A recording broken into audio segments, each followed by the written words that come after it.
I'm going to ask a question for you to ask yourself, and then I'm going to chat a bit. And I'm hoping that the stream of thought that just bombarded me doesn't lead to me forgetting.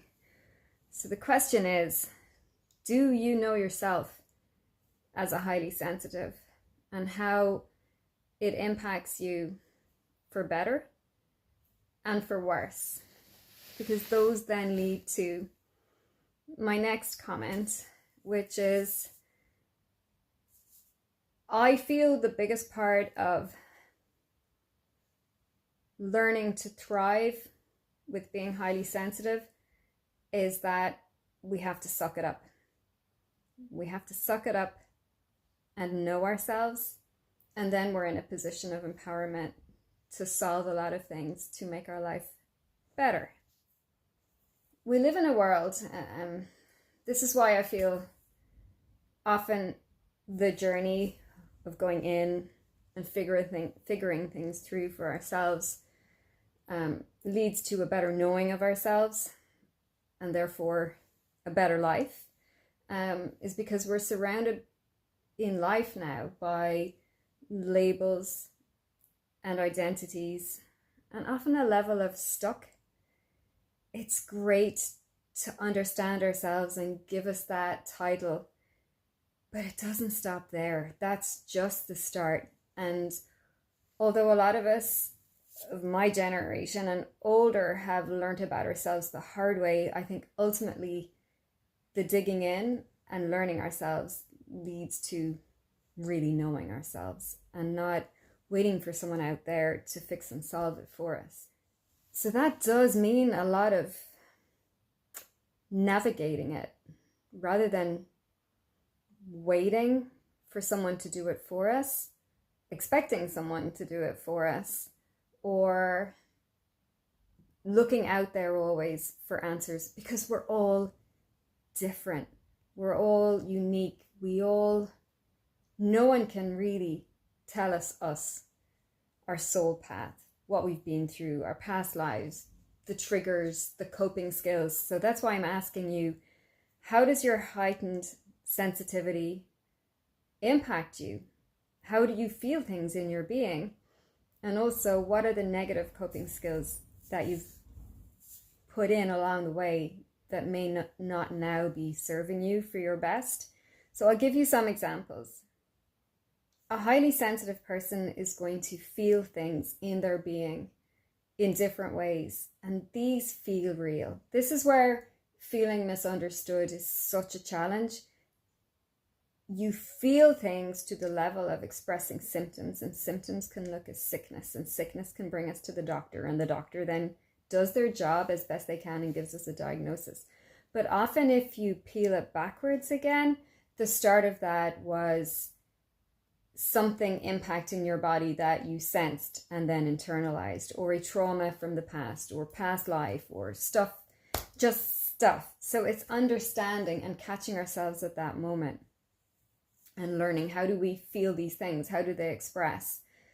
An example would be, in my 20s, I had a lot of challenges with suicidal thoughts. I would be driving my car and would feel in my brain, crash the car. But I also had a knowing, I don't actually want to do that. Many years later, as I started on this crash course of learning about myself, I realized that I'm very sensitive to spirit world and events that have happened on the road before, and also feeling other people as they're in cars around me. So this has made driving often a bit of a challenge. But that can be, I could have been diagnosed with a mental health problem and put on medication. I now know I sense these things, and I have a toolkit to deal with these things when I sense them. Another example might be negative dissociative coping skills. So eating too much, drinking too much exercise, controlling ourselves to numb it out in some way. So my path was with a serious eating disorder and over-exercise and bulimia.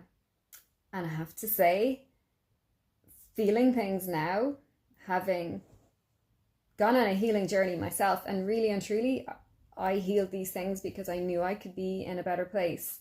I did. It was a lot to expect someone else to help fix those things. I had to do the work. Feeling things now, raw, is so much harder, but I wouldn't want to go back to that hell of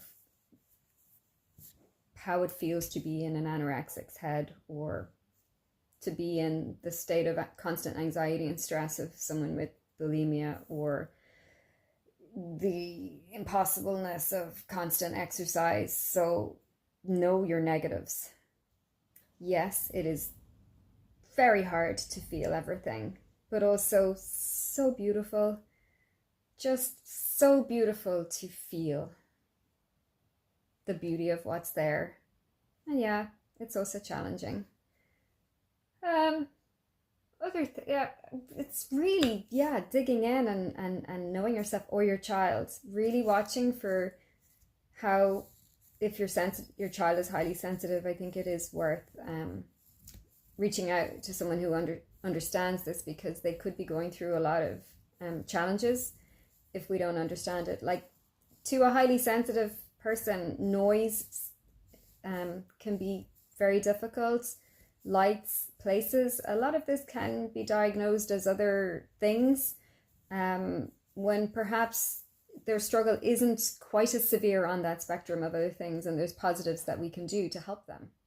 Also, regarding children, and I'm not a parent, but if children are having a lot of somatic symptoms, tummy ache, headaches, anxiety, panic, and it's not making sense, it's still real, but perhaps they're picking up on other people or events, or could be many triggers: the solar flares, the moon cycles, other kids in school, especially if they're very up and down. A highly sensitive person will feel the depression of another child struggling, or it's hard to explain the level of sensitivity, but it's real. And they're feeling it, and it's helping them understand it. And skills, empowerment, knowing ourselves, learning ourselves. I can't repeat it enough. It is a journey of suck it up and dig in. So sometimes that journey is the hard route, but it's the long route, and it's the beautiful route. And I think there's something to remember at the bottom of all this, is that you have a beautiful gift. You are a beautiful gift, and that gift is so needed in this world, but it's finding how can you give that gift with boundaries, because I don't think there's any highly sensitive person walking around that has good boundaries. It's just an impossible thing to learn as a child. When you're so sensitive, you are going to want to please everyone, to fix it and to make it better, because it actually makes your own life so much more comfortable.